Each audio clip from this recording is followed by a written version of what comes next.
एक साधु था। वह रोज घाट के किनारे बैठकर चिल्लाया करता था, जो चाहोगे सो पाओगे, जो चाहोगे सो पाओगे। बहुत से लोग वहां से गुजरते थे, पर कोई भी उसकी बात पर ध्यान नहीं देता था और सब उसे एक पागल आदमी समझते थे। एक दिन एक युवक वहां से गुजरा और उसने उस साधु की आवाज सुनी, जो चाहोगे सो पाओगे, जो चाहोगे सो पाओगे, और आवाज सुनते ही उसके पास चला गया।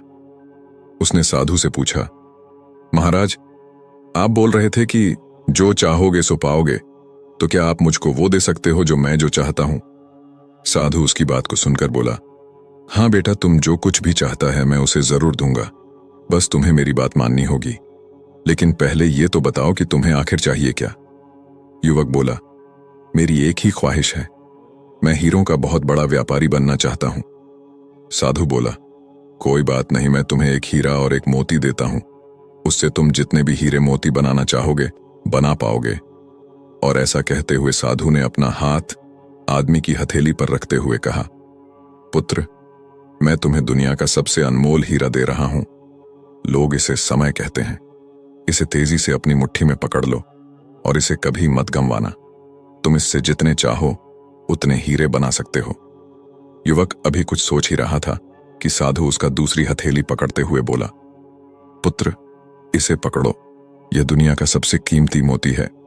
लोग इसे धैर्य कहते हैं। जब कभी समय देने के बावजूद परिणाम ना मिले तो इस कीमती मोती को धारण कर लेना। याद रखना, जिसके पास यह मोती है वह दुनिया में कुछ भी प्राप्त कर सकता है। युवक गंभीरता से साधु की बातों पर विचार करता है और निश्चय करता है कि आज से वह कभी अपना समय बर्बाद नहीं करेगा और हमेशा धैर्य से काम लेगा। और ऐसा सोचकर वह हीरों के एक बहुत बड़े व्यापारी के यहाँ काम शुरू करता है और अपने मेहनत और ईमानदारी के बल पर एक दिन खुद भी हीरों का बहुत बड़ा व्यापारी बनता है।